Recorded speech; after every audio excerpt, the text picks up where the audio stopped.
Você já parou para pensar na escuridão que se esconde por trás da cortina da realidade? Quantos crimes brutais acontecem ao nosso redor sem que ninguém nunca descubra o culpado?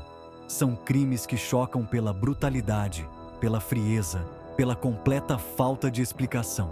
E o pior, mesmo após anos, décadas até, continuam sem solução, sem respostas e, pior ainda, sem justiça para as vítimas e suas famílias. A sensação de impunidade, meus amigos, essa é de gelar a alma.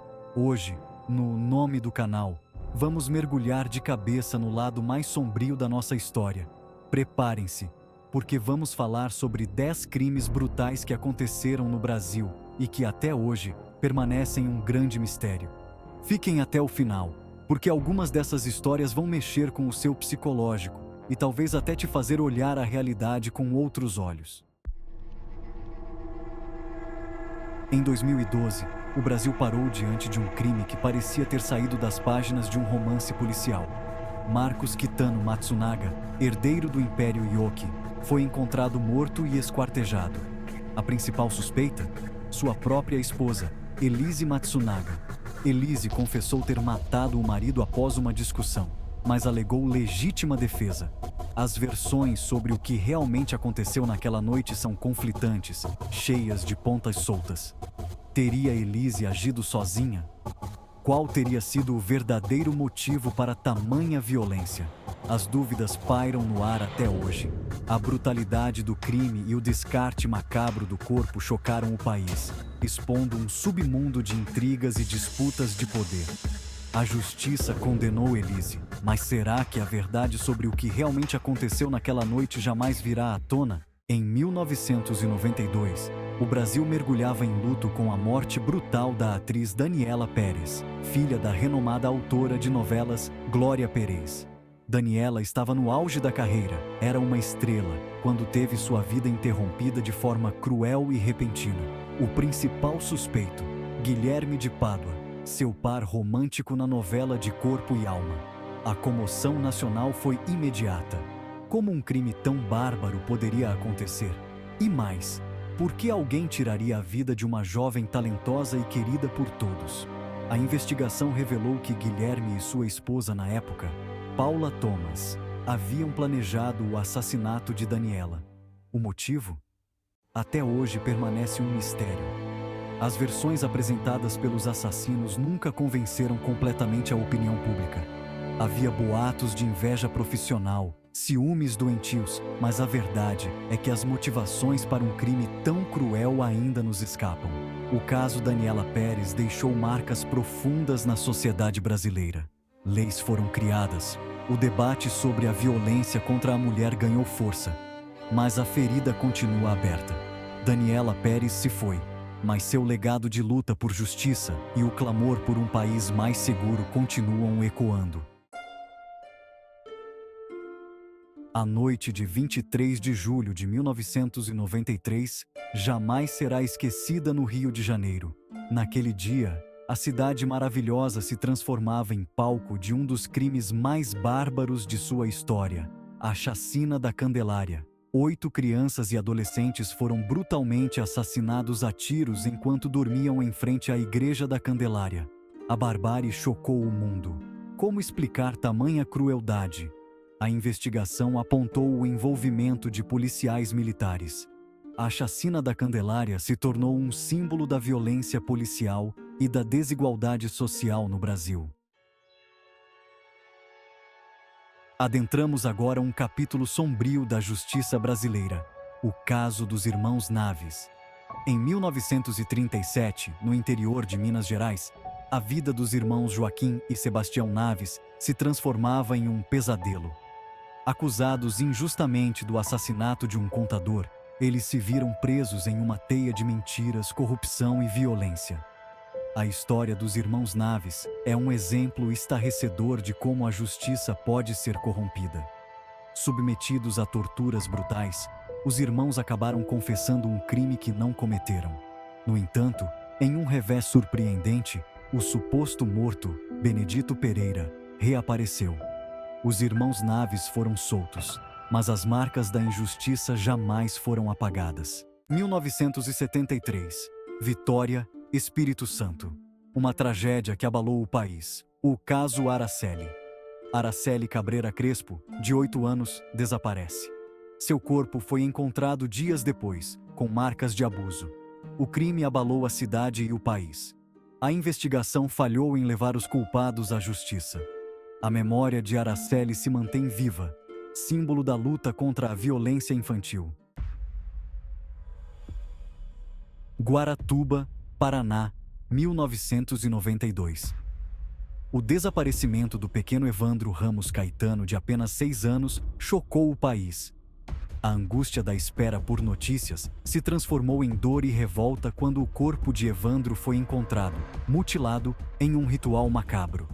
O caso, cercado de mistério e especulações, ganhou contornos ainda mais sinistros quando a investigação apontou para a possibilidade de um crime ritualístico, envolvendo magia negra e figuras proeminentes da sociedade local. As investigações, marcadas por denúncias de tortura e falhas processuais, levaram à condenação de 7 pessoas, mas as dúvidas sobre a autoria e as reais motivações do crime permanecem até hoje. O caso Evandro se tornou um dos mais emblemáticos e polêmicos da história criminal brasileira, levantando questões sobre a interferência de crenças e superstições nas investigações policiais. Adentramos agora, meus amigos, os corredores escuros de um dos crimes mais macabros da crônica policial brasileira, o crime do Poço. Em 1936, no Rio de Janeiro, o professor Sebastião de Lacerda, tido por muitos como um homem comum, se revelava capaz de uma atrocidade inimaginável. O cenário: uma casa aparentemente comum. A descoberta: os corpos da mãe e das 2 irmãs do professor, brutalmente assassinadas e jogadas no poço da residência.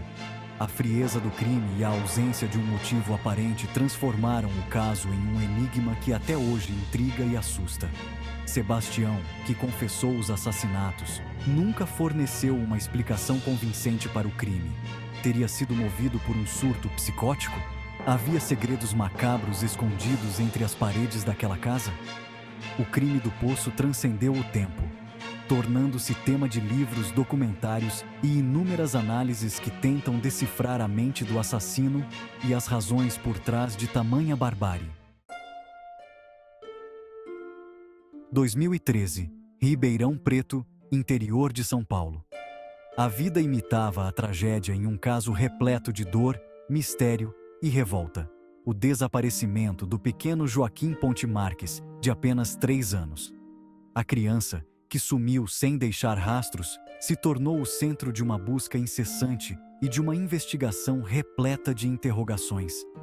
O corpo de Joaquim foi encontrado dias depois, em um rio próximo à sua casa, levando a crer que o menino havia sido vítima de um crime bárbaro. As suspeitas recaíram sobre a mãe e o padrasto da criança, acusados de envolvimento no desaparecimento e morte do garoto. O caso Joaquim é uma ferida aberta na memória do país, um lembrete trágico da importância de protegermos nossas crianças e de lutarmos por um futuro onde a justiça seja feita. Adentramos agora um dos casos mais misteriosos e controversos da crônica policial paulistana, a morte de Antônia Regina, uma jovem de apenas 19 anos, encontrada sem vida no poço do elevador de um prédio no centro de São Paulo, em 1996. O que a princípio parecia ser um trágico acidente, logo se revelou um enigma repleto de dúvidas e inconsistências. A polícia inicialmente tratou o caso como acidente. No entanto, a falta de testemunhas, a dinâmica da queda e algumas provas encontradas no local levantaram suspeitas de que Antônia poderia ter sido vítima de homicídio. A ausência de provas conclusivas, a dificuldade em se determinar a dinâmica dos acontecimentos e os depoimentos contraditórios de algumas testemunhas transformaram o caso em um verdadeiro quebra-cabeça para os investigadores. O mistério do elevador de Antônia é um daqueles casos que nos fazem questionar a fragilidade da vida e a busca incessante por justiça. Agosto de 1993. Comunidade de Vigário Geral, Rio de Janeiro. Uma mancha na história da cidade. A chacina de Vigário Geral. Quando a vingança veste farda. 21 pessoas, a maioria moradores da favela, foram brutalmente assassinados. O crime chocou o país pela sua crueldade e aparente motivação, expondo a face mais sombria da violência policial. A investigação dos fatos apontou para o envolvimento de policiais militares na chacina. A principal hipótese é a de que o crime tenha sido uma retaliação à morte de 4 PMs na região, dias antes. A ação dos policiais, no entanto, foi marcada pela violência desmedida, atingindo moradores que nada tinham a ver com a morte dos colegas.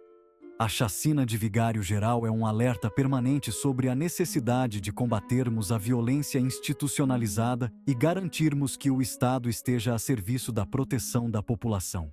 E assim, meus amigos, chegamos ao final dessa jornada perturbadora pelos labirintos sombrios da crônica policial brasileira.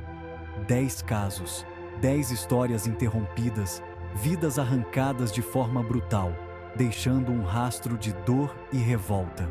Mas e a justiça? Em muitos desses casos, ela parece ter se perdido em meio a investigações falhas e provas desaparecidas.